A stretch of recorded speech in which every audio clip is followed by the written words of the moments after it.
Welcome to the Tip In Maple Leafs podcast. I'm Chad. I'm Dale. So we're coming to you after it's Thursday. We're recording this on Thursday. The Leafs played 2 games this week, 2 late ones. Tuesday against the Vegas Golden Knights, and then Wednesday against the high-flying Arizona Coyotes. Yikes. Episode 122, brother. We're coming at you tonight with episode 122 of the Tip In Maple Leafs podcast. 122 tip.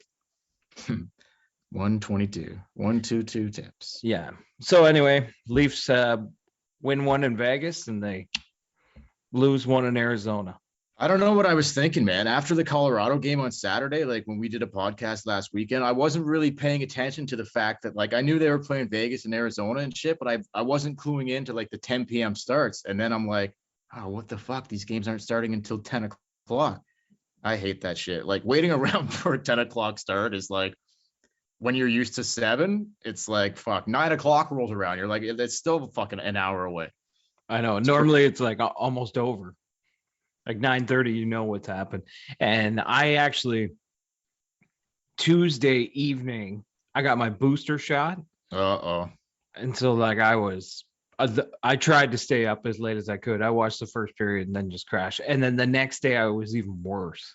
So like I didn't really see any of the Arizona game. Like I watched the stuff the next day, but live, there was just no way I was staying up that late. Like just tired? Like yeah, just tired. Even more fatigued from getting the booster? Yeah, not as bad as I was after I got my second shot, but still just really tired. You don't have much energy, but today I feel great. Right on. But it was hard to stay up till 10 o'clock to watch the games.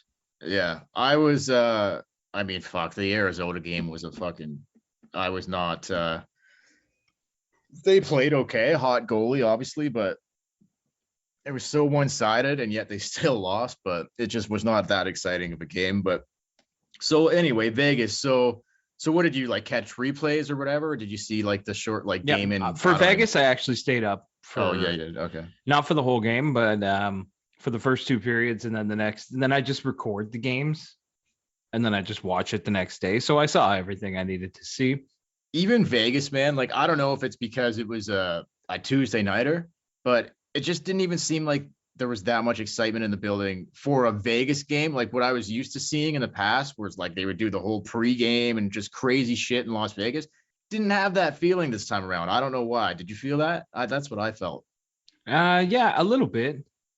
I know what you're saying. The one time the Leafs were there, like the Leafs seemed to have been there. One time they were there like New Year's Eve or something like that. Yeah, maybe. And then I think they were there on a weekend. This is a Tuesday night. I'm sure for the Leafs, it was awesome being in Vegas. You could just kind of not just having fans in the building, but flying into Vegas, being able to go out, being able to go sit by the pool. There's no restrictions going on down there or anything. It'd be a nice break from what life is like up here. Oh, fuck. In Ontario. No doubt, man. So anyway, all right. So coming off of the loss in overtime to the Colorado Avalanche, the Leafs header into Las Vegas, Nevada, Tuesday night to play the Golden Knights, who have been playing a lot better as of late compared to the last time these two met, where it was just Vegas looked like fucking garbage. A lot of players were out at that time for Vegas. So anyway, this was a pretty decent hockey game, but right off the hop, like literally, I didn't know what was going to happen going into this. Coming off of that Colorado game, I'm like, I don't know anymore. Like the whole COVID thing, like a little harder to read these games now that like since the break and shit, and like they've we're starting a fucking whole new season pretty much. It's what it feels like anyway. So anyway, but here's one thing that remains the same. A minute and a half into the fucking game, William Nylander breakaway buries it. Just a ridiculous fucking goal on Robin Leonard. Little doop, fucking beats him on a breakaway. What a fucking sick goal, man. Willie again. I don't have this stat in front of me, but how many fucking times this season has he scored early and the opening goal of the game? Seems to happen fucking all the time. It does. I don't have the stat either, but it just seems to happen a lot. Maybe it hasn't happened a lot, but it seems. No, it has. It definitely has. It seems that he's he's just having an incredible season. We talked about it Saturday night, comparing him. We did the whole thing comparing him to Mitch Marner. We'll have to get into that again at some time because there's no comparison in my mind at this point. There's no comparison. This guy he's just having a phenomenal season. He just looks unbelievable. We've said it so many times. He was the best player in the Montreal series, and he has been one of the best, next to Auston Matthews and probably Jack Campbell. Yeah. Second best forward. Yeah. He's been better than Tavares. He's been better than Marner. He's been better than everybody. Yeah. I have nothing but great things to say about Willie this year. So that goal was just ridiculous. And we'll get back to Willie in a sec as this game progresses. But Vegas scores late in the first, like halfway through the first. So it's 1-1 after 2. And then fucking in the second, the Leafs kind of get her going here. Like Bunting and Cachet was back for this game too. But Matthews rips 2 goals in Colorado. So to get his 21st and 22nd. He scores to make it 2. Auston Matthews, Moustache, scores to make it 2-1 Leafs, his 23rd of the season. Mikheyev gets another one later in the second period to make it 3-1 Leafs at this time. And like Mikheyev continues to, he was kind of we talked about like a little quieter in that Colorado game. He wasn't as noticeable in this Vegas game either, but got, popped another one in the fucking net. Good for you, Mikheyev. Liking to see that. So I think 4 goals in 4 games, I think, for this guy. Yeah, no, he looks great. And I think that line will look so much better once Marner comes back and Cachet goes back to the third line. Oh, I can't wait to see that third line back. Mikheyev, Camp, and Cachet will be such a dominant third line. Like, that's one of the best third lines in hockey. Yeah. And as soon as Marner comes back, that's what's happening. So, 100%. So, and the Leafs power play, they went 0 for 2 in this game. I think they had a 10-game power play streak going into this game. If they went 0 for 2 on the power play. So that ended. And the first power play has been fucking just invisible since they came back from COVID. But anyway, so we go to the third. It's 2-1 Leafs, and here we go. I want to remind everybody the little tip I gave last week. What was the tip I gave? Do you remember what that was? Don't blow loads of leads. Well, what the fuck happened here? Here's 2 games in a row now. Here's 2 games in a row. First thing I thought in the Vegas game, because when I went to bed, the Leafs were up 3-1 when I went to bed. And then you knew it was when I woke up in the morning and I saw they won 4-3 in the shootout, I said, Dale is going to be so pissed because they blew a load of leads. Well, here's 2. I don't mind a little small one, but here's 2 in a row. 2 in a row. Can't do it. Okay, a 3-1 game became 3-2. I'm like, okay, all right. That was early in the third period too. I'm like, this has got trouble written all over it. And I'm like, okay, let's just right there. Let's stop it right there. Let's plug it up right there. No, they do not. They let Vegas do okay, let's be serious here. I thought the Leafs looked good in that first period. Matthews was looking good, and like there were some good things. And then as the game progressed, similar kind of to the Ottawa game, to the Colorado game, Vegas took it over, man. The back half of that game, Vegas took it over. And they end up fucking tying at 3-3. I'm like, here we go. These guys clearly are not listening to anything I have to say whatsoever. Not a fucking word. 2 games in a row, blew the fucking lead. But let's talk about a little penalty here by Nick Ritchie. Yeah? Were you still up when Nick Ritchie took that penalty? No. But I watched the next day. I watched the third, and I watched the shootout. I watched the shootout a couple times. Actually, I just watched Nylander's goal a couple times. But anyway, I saw it. Yeah, there was a couple bad calls, and like Clifford got called in the third period for a tripping call. It was not. He didn't even remotely come close to tripping the guy. But Ritchie takes a hooking call, which I think was in his own end, or in Vegas's end. Sorry, when they were on the offense, and it was just like this was in the first period, man. When he took this, I'm pretty sure, and I'm just like, this fucking guy. Like, I was surprised to even see him in the lineup here. I guess because the whole, like, there didn't have a lot of, like, options at this point. Like, he had to play. But I'm just like, He scores the goal in the Colorado game. Then he takes the stupid penalty. He's back in the lineup again in this Vegas game. He takes another stupid fucking penalty. And I'm pretty sure, I can't remember because it's all like clouded, but Vegas were 2 for 5 on the power play. I am pretty sure they scored on that power play on the Nick Ritchie penalty. I'm pretty sure, I'm not 100% on that, but I think that they did. So I think it cost them a goal. If they didn't score on that power play, I think they scored like right after. Anyway, so yeah. But you know what? That's been the story of Nick Ritchie's whole career. This isn't a new thing. They knew this when they signed him. Okay, so He's always been penalty prone. Always. Sorry, Nick Ritchie. I know he's fucking dumb. Nick Ritchie took the penalty, that bad hooking penalty at the 12:22 mark of the first period. Vegas scored their goal in the first period at the 13-minute mark. So that's the power play goal, right? Yeah, that's a power play goal. So almost immediately on the fucking power play. So thanks a pant load, fucking thick dick. Jesus Christ. This fucking guy. Thick head, thick dick, Nick.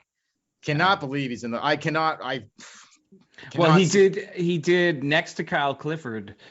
He played the least amount of minutes that game.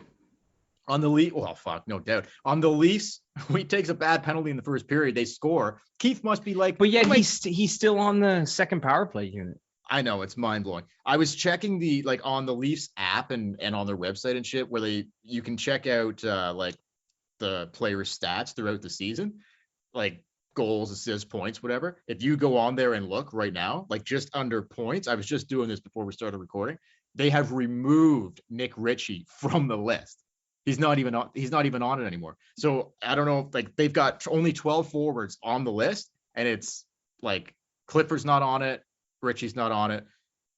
It's everybody that played when they were healthy for that one game when McCabe came back and Rich. So I don't know what that's all about, but I find it interesting because Ritchie does have points this season. Well, because technically he's not on the roster. I guess. Technically he's a taxi squad player. Right. So yeah, I guess you're right. So I just found it. I'm looking for $2.5 billion taxi squad. I'm looking for Ritchie. I'm like, I can't see him. Engvall's on there. McCabe's on there. Can't see big, thick dick. So I added a big in front of the thick. There you go. Big, thick dick Nick.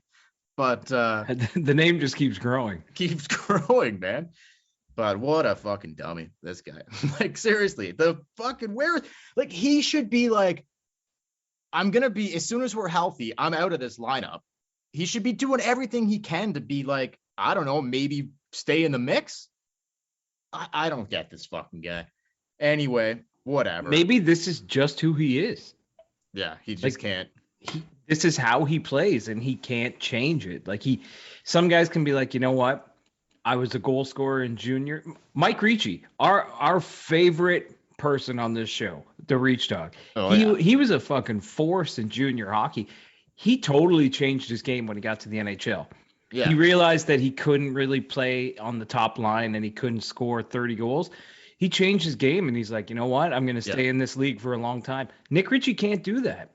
Yeah, no, if he could just become like an ultimate checker and hitter and use his body and keep the puck out of his own end, he would have some value. But I don't know what he's doing out there. He's not scoring. He's not hitting. He's taking dumb penalties. Yeah. It's brutal, man. And I don't know. You can say, oh, give him time or whatever. But he's been bouncing around from team to team to team. It won't be long. He'll just be out of the league. He's had enough time. The season's fucking almost half over. Like, how much time do you fucking want? How much time do you need? Well, he's still got another year on his contract. Oh, so. That's not gonna happen. There's just no way. Like, it's not gonna happen. I don't think they got to find a way to fix that. I think they will. But anyway, so here we go again. Like, they blow another one. This is basically what I'm saying. Like, blowing leads, not like, this wasn't as big a load as the Colorado game, but still a little bit of a smaller load, but a decent sized load. They blew another fucking load of a lead. And here's the problem, man. If they don't win it in a shootout, the load looks a lot bigger than it was. Oh, you're damn right. They're blowing. Yeah, that would have been 2 complete collapses in a row. So they blow, but here's the thing. They're blowing leads when they need to be stuffing more home. That's what needs to happen. They let a 4-1 game get to 4-4 and ultimately lose against Colorado. They let a 3 going into the third period. They let it going into the third period against Vegas, up 3-1. What do? Instead of stuffing more home, burying more in the net, putting it deep They let Vegas fucking come back, build a little bit of a baby load. Then they build a bit of a bigger load. They weren't able to blow the whole load, but it was fucking close, man. 2 games in a row. It was building. Boys, when you're up 3-1, you're going into the third. I get it. Colorado's a good team. Vegas is a good team. Just, you got to stuff more home. You got to start stuffing it in there.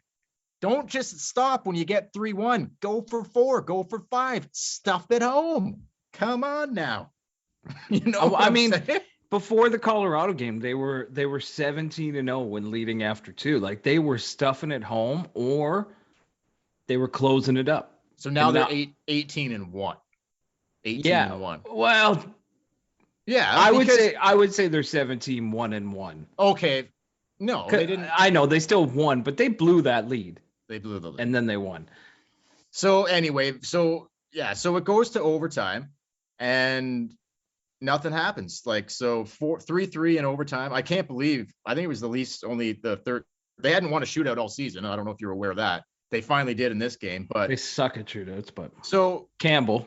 Yeah, well, the first 4 shooters on both sides, Vegas and Toronto, nothing. And then the game ended just the way it started. Fucking Nylander, last shooter, went in, almost made a very similar move and fucking buried it for the winner. At least win it 4-3 in a shootout.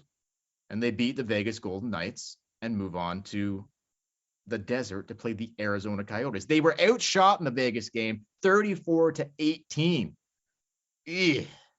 I don't know, man. Like, Vegas I didn't think they actually looked that great in the Vegas game. No. But they got the win. They got the win, skin of their teeth. Kind of like the could have won either way. But kind of like the Colorado game. They came out flying and then just sort of died off. You're right. And so let's just give a quick shout out here before we go to the Arizona game. Again, like, okay, Vegas had 34 shots on net. They ended up putting 3 past Jack, so he made 31 save night.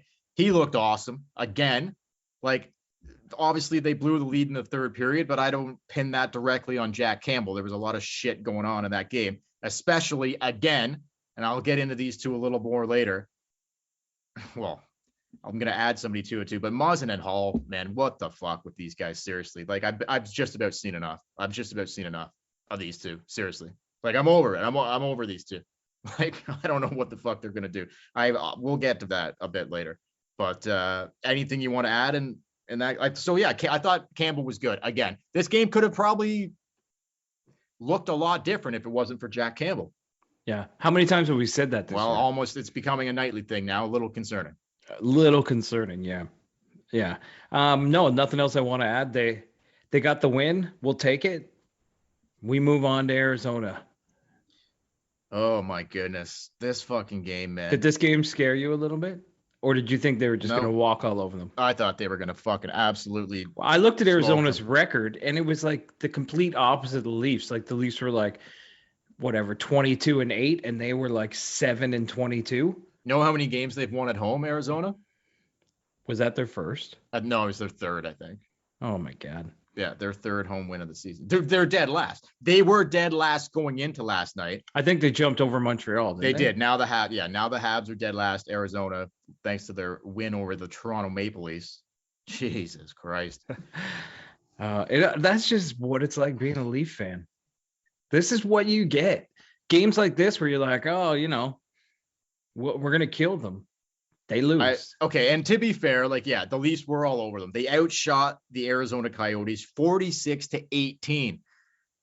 Now, I got another thing to say. Peter Mrazek, okay, he hasn't played in a month. He didn't get a lot of help. Dermott, fucking, I don't know where. I've had enough of this guy too. I'm done. I'm done with fucking Dermott.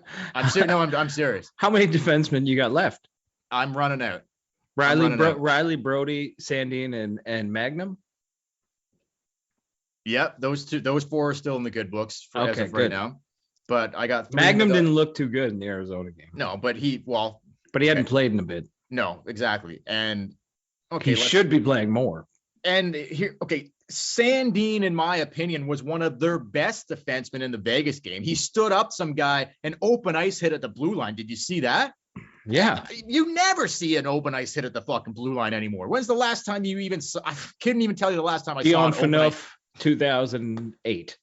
So here's Sandin like trying to, and this was in the third period too, where he kind of saw things slipping. So I thought Sandin was one of their best defensemen. What do? They take him out and put fucking Liljegren in. Dermott played like shit in the Vegas game, and he played like shit in the fucking Arizona game too. It should have been Sandin and Liljegren. Let's fuck Dermott. How about that? Let's put Sandin and Liljegren together. There's our bottom pair, and fucking stick with it. How about that? Yeah.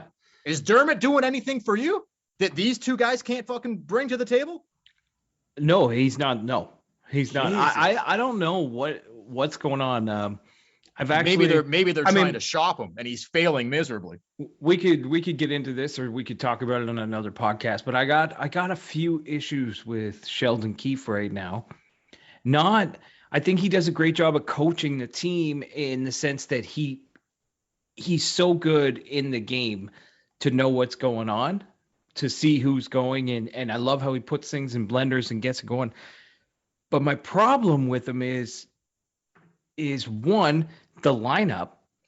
Like, I know he doesn't run the power play, but Nick Ritchie on the second power play unit doesn't make sense. Maybe shake up the first power play unit and do something different. Maybe put some different guys out there. Yeah. The playing Hall and Muzzin together all the time, like, break them up. They're not working, break them up. And you're right, Dermott instead of Sandin doesn't make sense at all. And then the comments after the Arizona game left me with a bad taste in my mouth.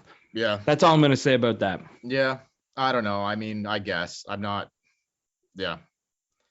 I don't know. He picks and chooses weird times to say different things. Like, I don't know. It's interesting, but.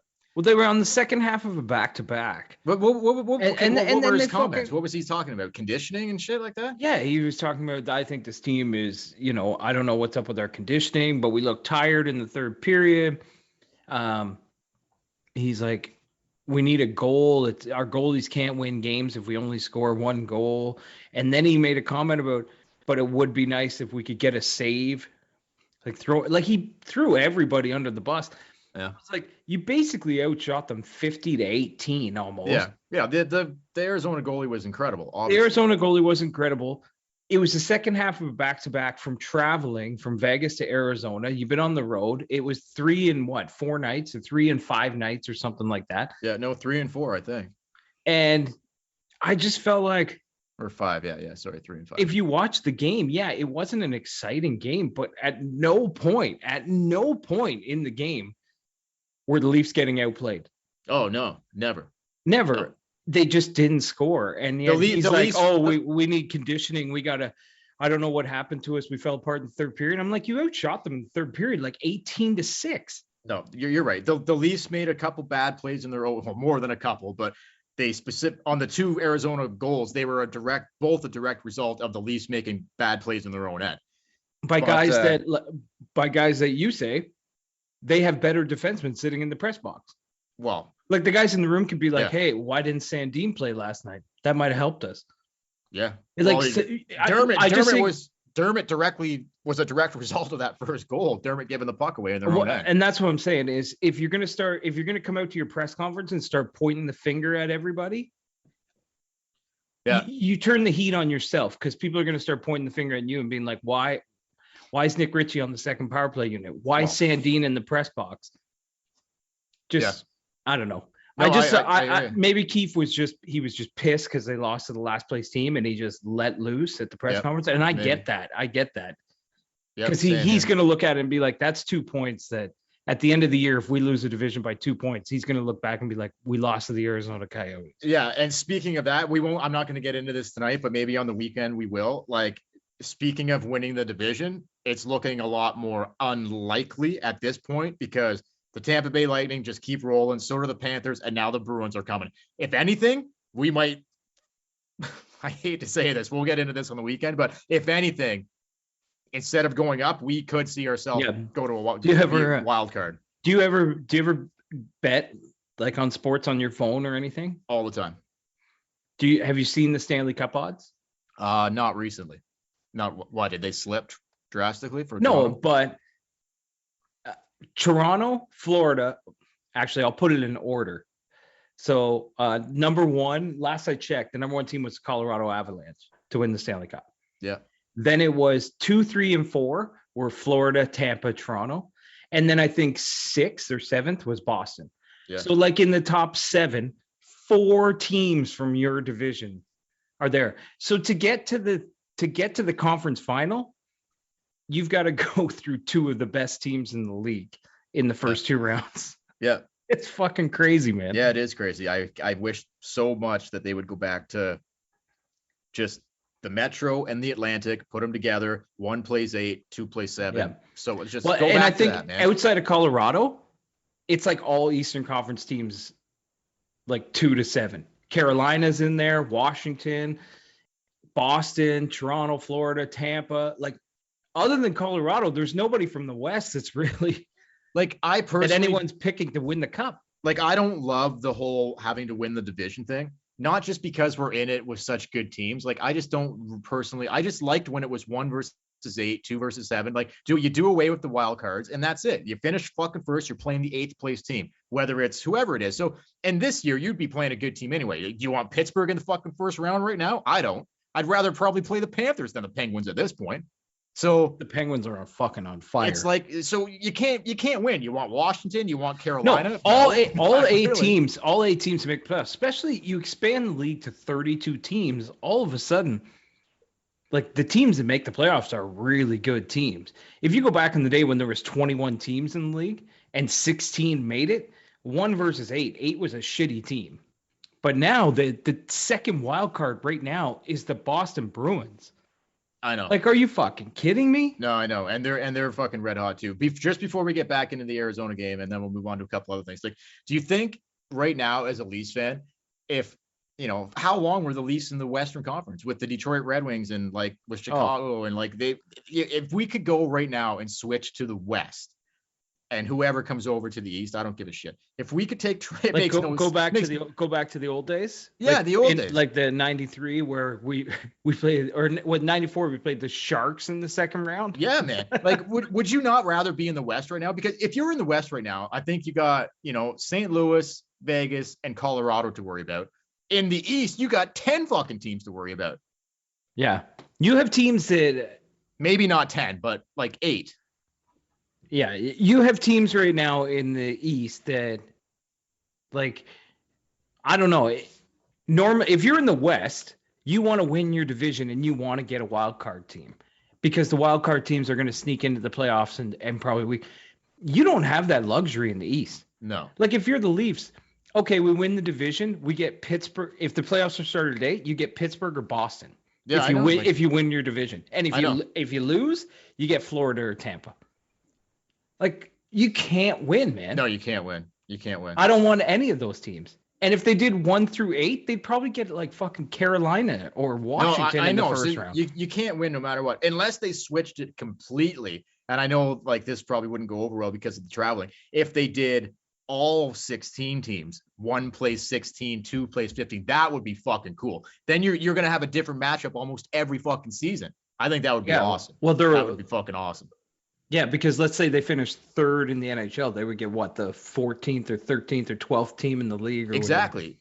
Which could be, it still could be Pittsburgh, depending on who knows. A season like this, the last like 7 teams could be all from the West. Like the points. Oh yeah, that's right. Yeah, that are being picked up by the teams in the East are insane. Yeah. So yeah, man. I don't know. We'll see. I hope the NHL does change it, honestly, because I'm just the whole division thing I fucking can't stand. Why did they do this in the first place? I don't really know. When did they decide? Maybe they thought it would create like more rivalries, having to win your division every year, go through the same teams every year. Like maybe, I don't know. What else is the thought process behind it? Less travel, better hockey. I don't know. Maybe. Well, that was the reason for going to the Eastern Conference, but what was the reason to doing the division? I don't know. I guess, yeah. But is it really that big a deal to fly to Boston or to fly to Philadelphia? No. Well, yeah. It doesn't really fucking matter. Boston's in the division anyway, though, right? No, I know, but I mean... like if you're going to one or the other? Yeah, Philly's in another division. Yeah. It doesn't matter. It's probably further to fly to Tampa. And Tampa's, it is. I don't know. No, any of those teams. Washington, Philly, Pittsburgh, whatever, man. Any of them, the Islanders, Rangers, they're all in the Metro. It's you're 100% right. What would you think about having the divisions? So 1, 2, and 3 from each division clinch, right? Yeah. And then the other teams do a play-in series for the last 2 spots. So is that not what they did in the bubble, kind of? Yeah, but doing that every year. So at the end of the year, you have like whatever. You take 3 or 4 days. So there would be 4 wild card teams technically? No. But they play each other? No. You'd have all the teams and you'd rank them. So like you'd have Pittsburgh would play Montreal, Boston would play Ottawa. You know what I mean? So on, so on. You win 1 game, move on, and then you win, and then you have 2 teams standing. So you would have a chance at the end of the year for the Ottawa Senators to just get hot and make the playoffs. So the regular season, they could lose 82 games and then win 2 at the end of the year and make the playoffs. That's fucking interesting. So the regular season would be meaningless except for where you're seated in those play-in games. You're guaranteed a playoff spot if you get 1, 2, and 3 in your division. Oh, 1, 2. Okay, sorry. The other 4 teams. So the last 2 wild card spots. Okay, I got you. You take all the teams. So the teams in your division play off. So okay, Boston plays Montreal and Buffalo plays Ottawa. Okay. If we're taking Atlantic, Montreal beats Boston, Ottawa beats Buffalo. Montreal and Ottawa play off for the 1 wild card spot. But there's 8 teams in the Atlantic. No, you're missing Detroit. Okay, Detroit. Well, you maybe combine them, like both sides, and play for 2 wild card spots. I don't know. I just think it would kind of be cool. No, that is interesting. Yeah. Because, like, if you're, it would be cool for the teams that fucking sucked all year. Exactly. Because if you're Montreal, you're like, why even watch them right now? You have 7 wins. What are you even watching for? I'm pretty sure they've probably stopped watching. But could you imagine a team like this year where the Atlantic is so stacked, and then you get to the end and like the Leafs miss out on the top 3 by 1 point? They're 30 points ahead of the Montreal Canadiens, and they lose that game. Oh yeah, they would too, for sure. So wouldn't it be funny? I don't know. Man. Yeah, I think that'd be a cool idea. That is an interesting idea. All right, some excitement back in this league. Yeah, it's so fucking predictable. Like, we already know what's gonna happen, and we're halfway through the fucking season. Like, realistically, it's Toronto in whatever order you want to put it. Tampa, Florida Panthers, Boston, Toronto. Like the other Buffalo, Montreal, Ottawa. It's already we already know who's going to make the playoffs. We just don't know who they're going to play, but we know how it's going to be. Like, they put in the salary cap and the magic point in overtime with the shootout and everything, all for the, what do they call it? Parity, league parity. Everybody on the same level.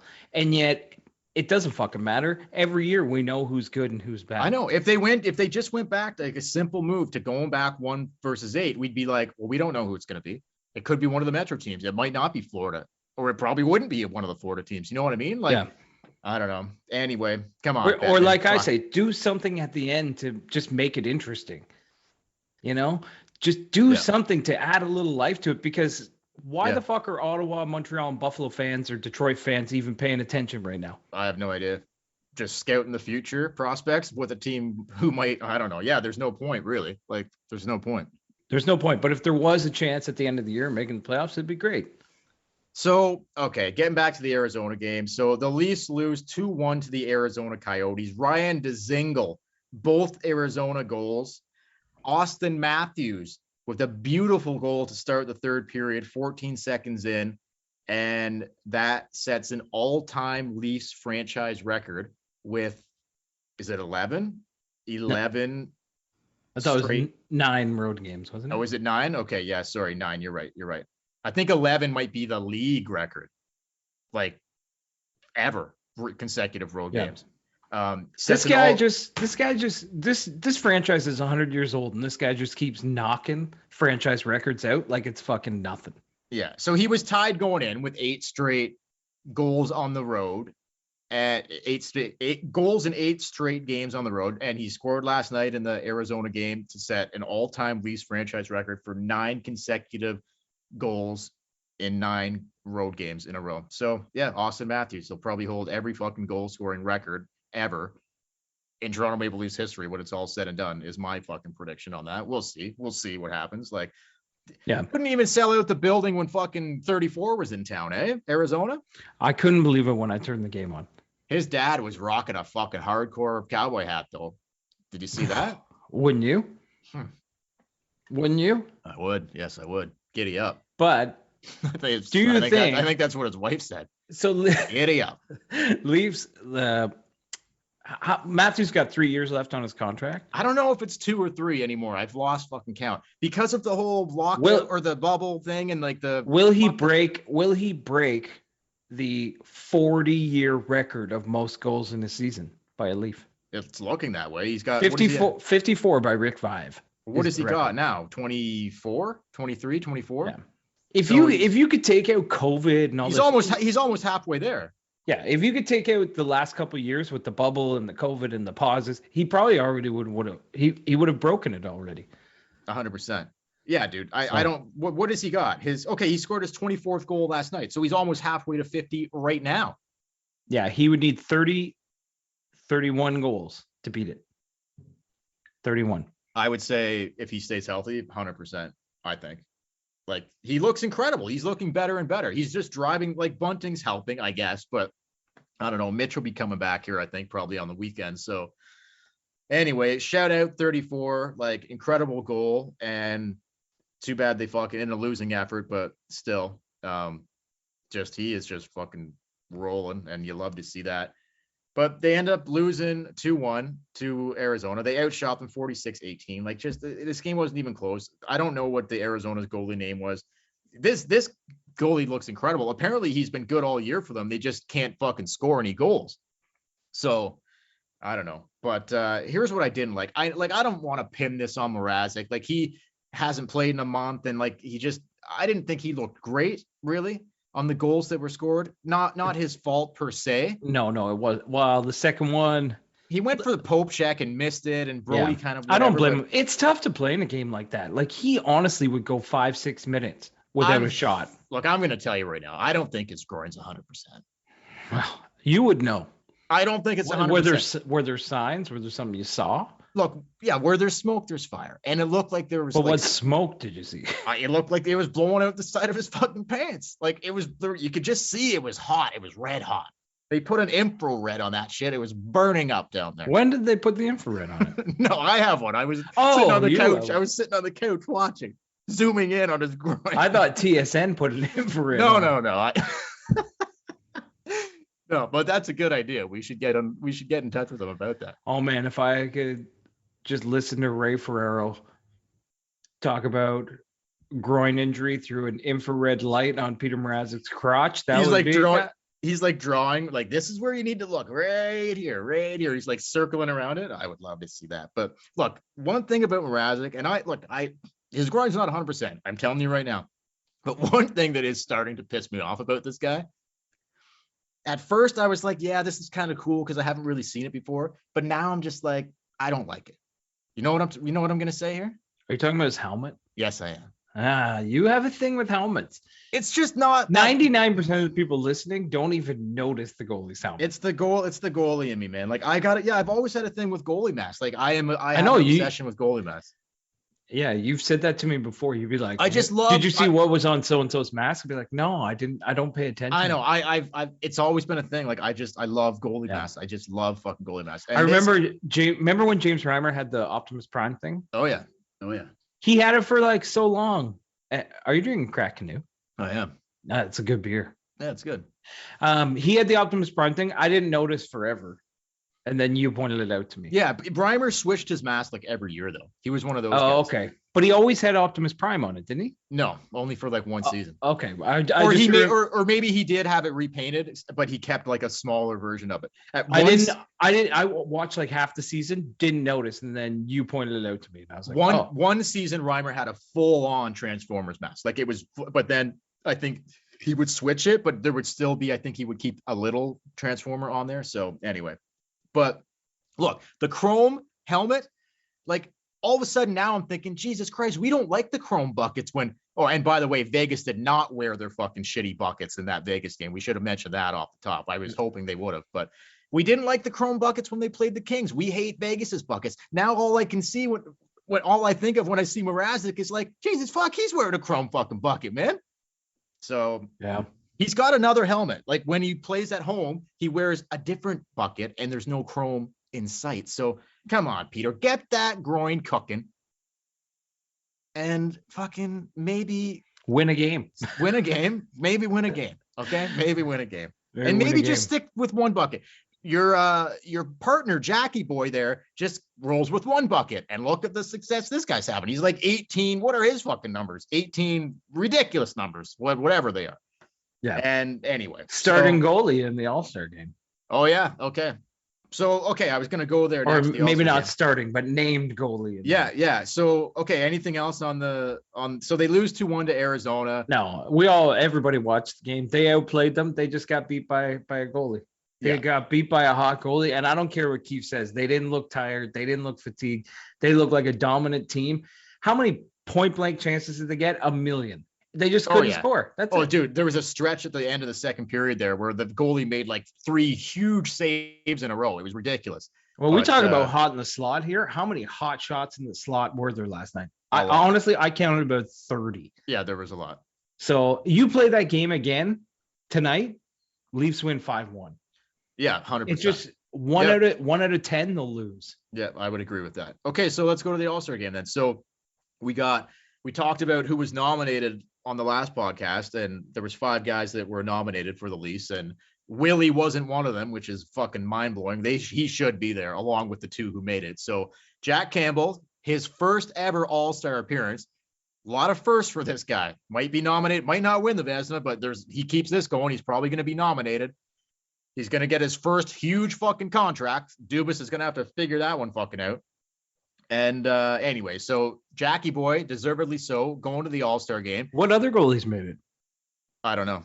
I only saw the Leafs. Like I'm gonna. Oh, okay. Freddie Anderson's going.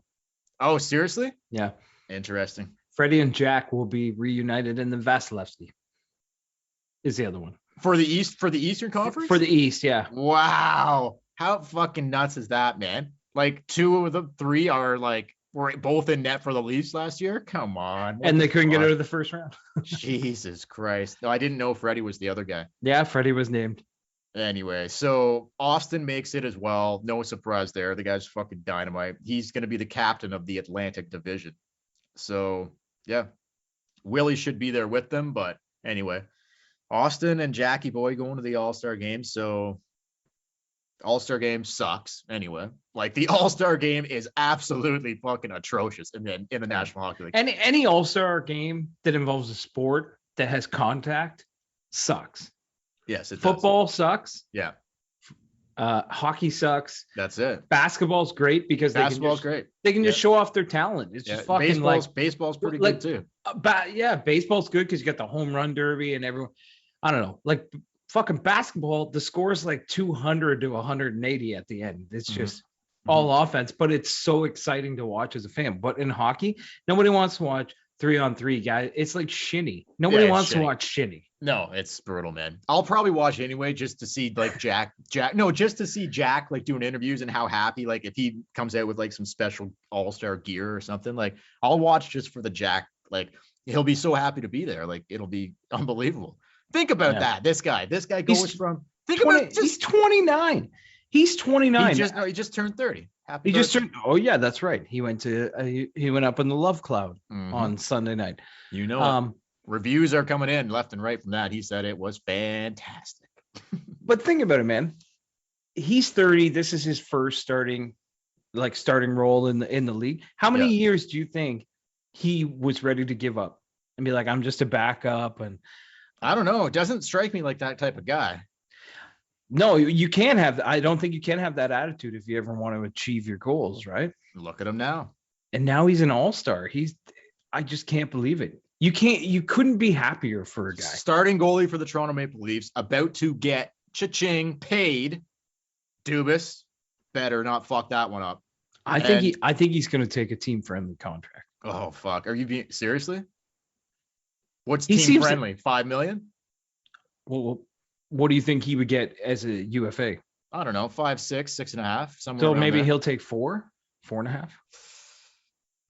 I don't know, man. He's their MVP. Like he is their without him. I know he's your MVP. Maybe we can get more into this on the weekend too, but like I really wish. I don't want to get hard into contracts, but as he's played more, don't want to get what into contracts? I don't want to get hard. Okay, I don't want to get hard. That's not what she said. But that's not what we said. No. But look, let's be honest. As time's going on here, and he's just playing his play is not dropping off at all. Like, do you not like want to just throw a contract in front of this guy right now and be like, just sign it? You might win the Vezina if we win a round in the playoffs and you're the main contributing reason why. Like the price is just going to go up and up and up. Yeah, it's already from the start of the year to today. It's already gone up probably like 100%. I know. So it's scaring me a little bit. I hope you're right. Team friendly, that would be great, but I don't know, man. He strikes me as the type of guy where I don't think his head won't get big and greedy, but he's also got people talking in his ear. He's going to have an agent who's going to be like, I'll take care of this. I'll get you something. And you could have people who tell him, you know what? You could do better somewhere else. Yeah, if anyone is telling him that, they're a fucking idiot. Seriously. Oh, and I think that's what I'm saying. If that's the advice he's getting, then he's getting bad advice because he is not going to have it better anywhere else. All right. So anything else on Campbell? No, man. I mean, we'll see whether he takes a hometown discount or not. Just, I think it's time to, if they're not in, look, I just don't want him to test his little tippy toes into the free agency market. That's just, I don't want to see that. Let's get this guy this guy fucking signed. Let's get some type of deal done. I don't want him going to free agency. That's all I'm saying. I hope they're smart enough to not let this guy fucking get to free agency, man. Absolutely. All right. Okay. What else you got? Yeah. Quickly. Yeah. We talked about this quickly when we were doing the game recaps. Like, okay, specifically 2 guys on the back end. 2 guys. Justin Hall and Travis Dermott. Okay. These 2 guys for me, I'm just about at the end with these 2 guys. Both of them, I just think, okay, I wouldn't be trading Dermott. Would not bother me in the slightest to trade Travis Dermott at this point. I think you go with Brody and Riley. You cement your bottom 6, like your 5-6 pair with Sandin and Liljegren, and you upgrade on Hall. You upgrade that 4 spot. Somebody better to play with Muzzin. That's what I would do. Hall and Dermott, whether you trade them or you just they become your 7th and 8th guys. We talked about it. If you're going to get out of there's so much pressure on this team to win a round. You're going to get Florida, Tampa, Pittsburgh, or Boston in the first round. You need to upgrade the defense if you're going to get by the first round. Yeah, I hope so. I am on the same page as you, man. I think if you go into the first round with Justin Hall and Travis Dermott, you can keep those guys, but you need another guy. You need another guy to solidify the top 4. Yeah.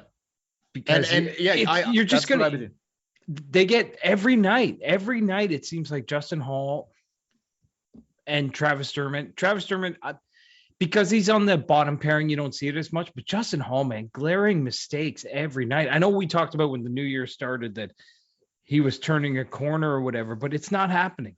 No, it doesn't look that way. And there's a reason this guy's almost 30 and he's just barely been hanging in the league. For sure, man. And look, whether he finds it again or whether he doesn't, it remains to be seen. But as of right now, that's where I'm at. Those 2 guys specifically. Hall is out. I'm upgrading that 4th spot, somebody to play with Muzzin, maybe a Mark Giordano. I've heard rumors about him going back to Calgary, but I don't know, man. There's other guys out there, but that's just a name that I've heard mentioned, Mark Giordano from Seattle. And I'm not playing tag anymore with fucking Dermott, Liljegren, and Sandin. Sorry, Dermy, you're out. Sandin and Liljegren is the fucking future. These are our bottom guys. That's it. That's where I'm at with that. Yeah. Dermott or Justin Hall are a great 7th defenseman. Sure. If somebody gets hurt, great guys to throw in the lineup. And that's where I think Dermott fits in. And we talked about Sheldon Keefe in his lineup, picking Dermott all the time to play, even over Sandin, seems a little crazy to both of us. But with Justin Hall, you're pitting this guy as a top 4 defenseman. He's not a top 4 defenseman. No, he's especially not on a top team in the NHL. No, he's not. But I don't want him playing 5-6 either, because I want to see Sandin and Liljegren progress together. I don't want Hall pushing one of those two guys out of the lineup. Okay, what if you get another depth defenseman and you push Sandin up? No, I don't think that's not what I would do at this point in time. I don't think Sandin's ready for the top 4. Oh, not that, not necessarily not that, but I just like the idea of let's let Sandin and Liljegren grow together. There's no need to rush Sandin up there. He could do it, I believe, but he would be playing his offside. Not that that's he's done before. I know, but why not upgrade with a more veteran presence, someone like a Mark Giordano, really solidify that top 4 and just let the kids fucking, they're both still rookies, technically. Yeah. Just let them deal with lesser minutes and, lesser situations in the game. That's what I would do. I know it's kind of funny that every year at the trade deadline, they seem to go out. They got Turtleneck the one year. They got Brian Boyle one year. They got Nick Foligno last year. Maybe let's do that on the back end. Yeah. Let's go get the veteran defenseman, like you say, to come in and play, and let's push Justin Hall down. And maybe that'll help Muzzin. Oh, yeah. Fuck. Like if Muzzin had another, I don't know, a guy as equivalent to TJ Brody playing with him. Yeah. Muzzin's game might go through the roof again. Nope. 100%, man. So we'll see. And we'll get more into as we get closer to the trade deadline, whatever. But just right now, watching these games night in and night out, Dermott, I've cashed out on Dermott, and I'm real close to doing the same thing with Hall, and we'll see what goes. But I think an upgrade on that 4th spot, to play with Muzzin, and just Dermott becomes either you trade him or you let him be your 7th guy, or like you said, they can stick around if you don't want to trade them. But if you put one of those guys on, I don't know how it works with the cap, and they're probably going to be tight against it. If you put one of those guys on waivers, so they might get claimed. But anyway.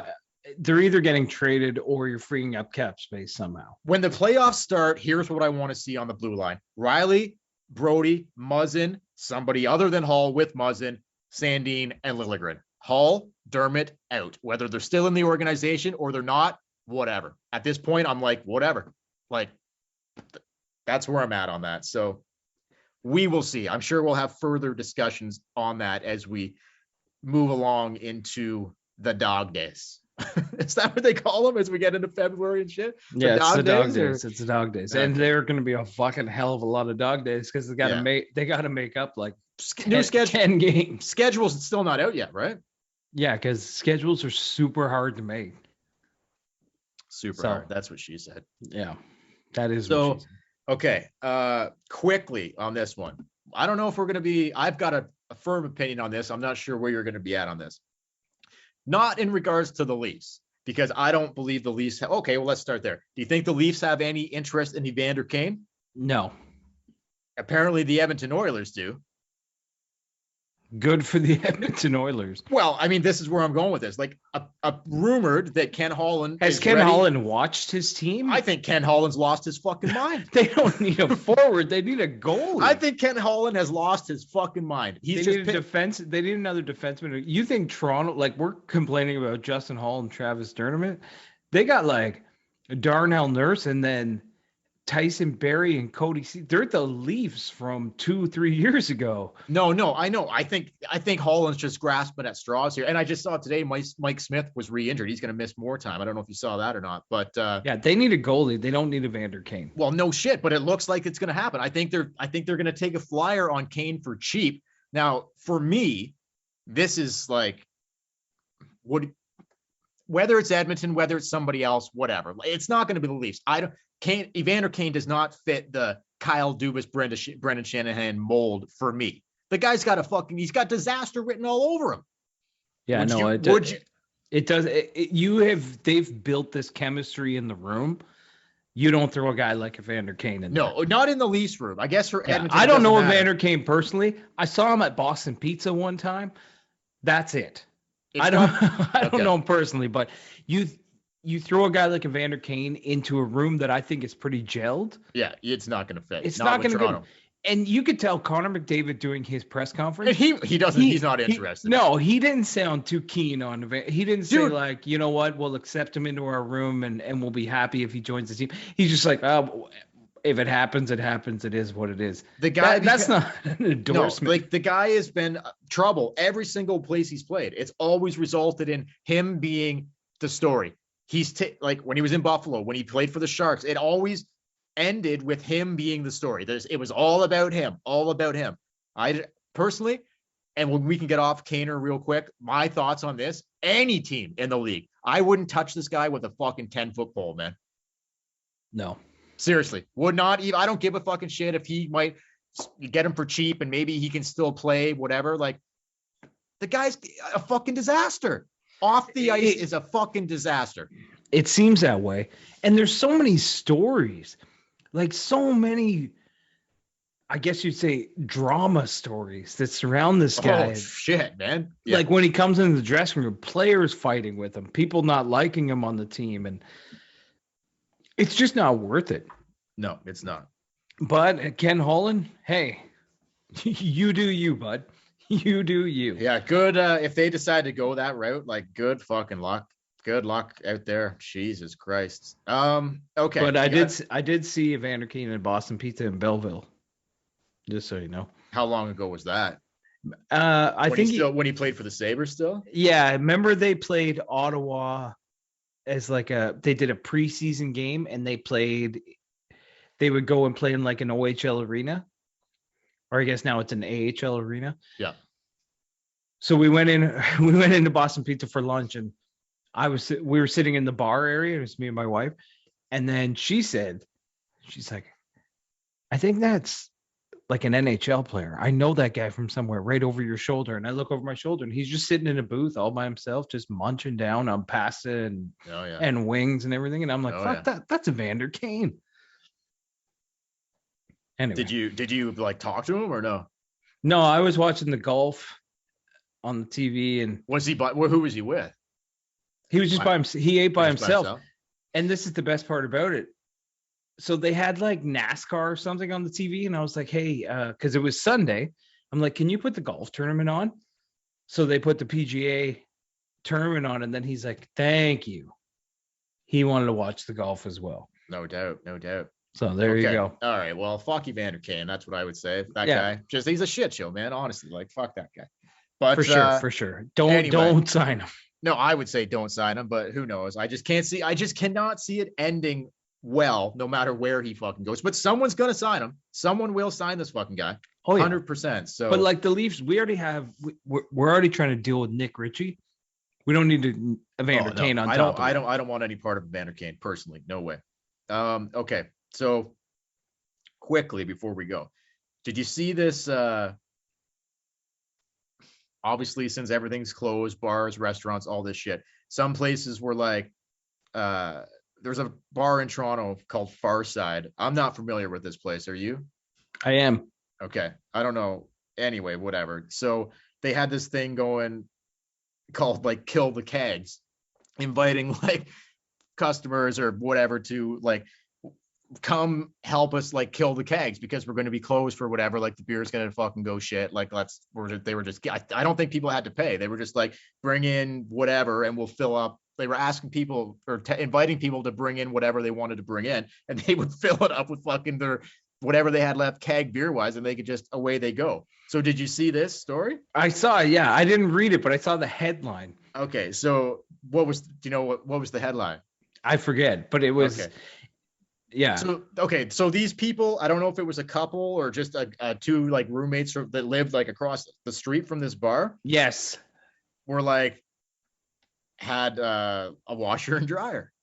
Yes, this was it. Yeah. So they wheeled over the fucking washer and dryer. I'm assuming it was like a portable washer and dryer, not like the big fucking ones that you're like, it was probably like maybe an apartment. I don't know. Anyway, like a portable washer and dryer, I'm thinking. It's probably like the mini ones. There's pictures of it online, and it looks pretty good size. Like Is it the combo one though, where they're like attached? No, it's not. It's not. Oh, okay. It looks kind of attached, but it's like and I don't know if this is an actual picture of the actual one that was used, but can you see that? Oh yeah. Like that looks pretty big, man. Like yeah.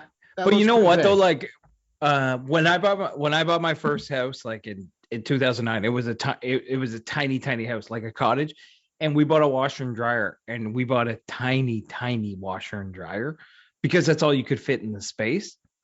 So in a picture, you would be like, oh, that looks big. But in real life, you're like, oh, compared to a regular washer and dryer, it's small. But still, to wheel that up to fill it with beer. I just think it's hilarious. That like, so it was like, it's funny. I get it. If the beer's just going to sit there and fucking in the kegs and fucking go bad anyway, you might as well just like, have people come in and whatever. I don't know if they had to pay for it or not, but they called it Kill the Kegs. But can you imagine sitting around being like, well, let's fucking take the washing machine. like out of everything. Well, what's the biggest thing in here we can think of? Let's take that. Like, yeah. And like, would you drink beer from a washing machine? I don't know.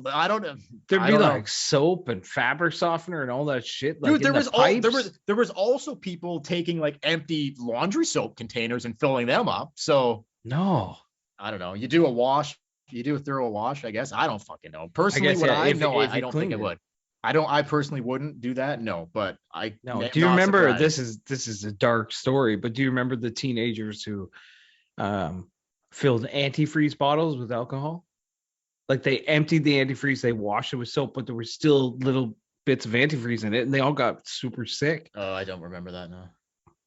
So fucking dumbasses. Like, how dumb do you have to be fucking be drinking out of antifreeze bottles? They're teenagers and they had a jug.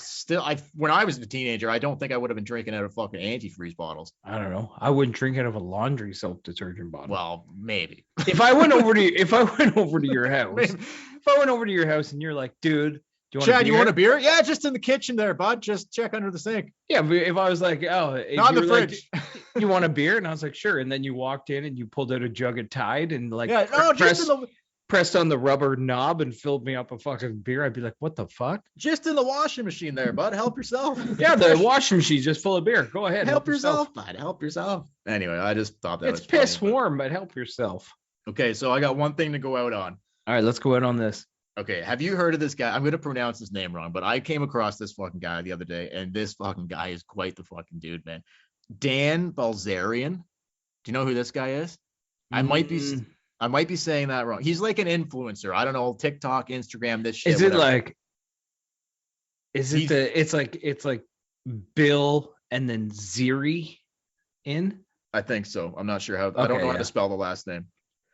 Yeah, Bilzerian, that might be right. Dan Bilzerian, that might be right. Yeah, I know who you're talking about. Okay, anyway. Isn't he a poker player? He might be. I'm not sure. But what I do know about him is that he considers himself quite the fucking ladies' man. That's the one thing that this fucking guy is all about. If you search any of this dude's shit online, find the spelling, get close to it, Dan Bilzerian or whatever it is, and he fucking talks nonstop. I've never heard him once talk about poker, if that's what he is. All he talks about is pussy. That's it. Top tier pussy, how to get it, and like sniffing around top tier pussy. That's all this guy talks about. He is obsessed with the pussy, man. That's all this guy talks about. And he says straight out, like I wish I had it queued up and ready to go, but he literally is telling people, he's like, look, man, it doesn't matter if the chick's got a boyfriend, whatever. You want to sleep with them right away as quick as possible. You don't want to go out on dates. You don't want to see like if there's chemistry there. You don't want any of that. You want it as quick as possible, in and out. That's what you want to do. And then he goes into like telling people how to like get top tier pussy. That's all this guy's whole fucking thing online is. So I respect that. But at the same time, I'm like, okay, so he's telling people, do not waste your fucking time going on dates. Don't go on a 2, 3, 4 dates just to try to get the pussy. He's like, if you're not getting the pussy right away, end it. End it. That's it. The pussy comes first, or nothing continues. It's over. That's it. I respect that, man. I have to say, I do respect that. I think he's got something there. I think he's got something there. Yeah, okay. I just looked him up. Yeah, you're right. Yeah, you're right. It's like pictures of him, like all pictures of women. Pussy first, or fuck everything else. That's his motto. Okay, he's not a poker player. Okay, so yeah, no, he played in the 2008 World Series of Poker main event. No, dude, he finished 180th. This guy spends too much time sniffing out pussy to, I think, even play a hand of fucking poker. There's pictures of him where he's like dressed as Santa and he's like half naked, just walking in the snow with a bunch of women in bikinis. Like that's it. Yeah, like I'll be honest, like not a bad looking guy, but he really is about the. He just says it how it is. He's like, I don't care if a chick's got a boyfriend, doesn't matter. He's like, you want to sleep with her right away. You don't go out on dates. You don't do any of that shit. You get the pussy immediately or else nothing else matters. I'm just like, oh, okay, man. That kind of makes sense. I kind of get where this guy's at. Like, yeah, okay. So, you know. So he's a social influencer and he has influenced you. Oh, big time. Ultimately we get this guy on the podcast, our game would be skyrocketing through the roof with this guy. We just talk about, like, we mention the Leafs off the top, the rest of the show, nothing but pussy, like just with this guy. He would be, and he's honestly, Chad, spend a couple minutes in your own time, like watching some of this guy's shit. He is so fucking serious. Like when we talk about it and shit, like we kind of, we're half-hearted. This guy is not at all. Like, I don't know. I hope I haven't made it come across that way. Because he is like as serious. He's talking about pussy like he's doing open heart surgery.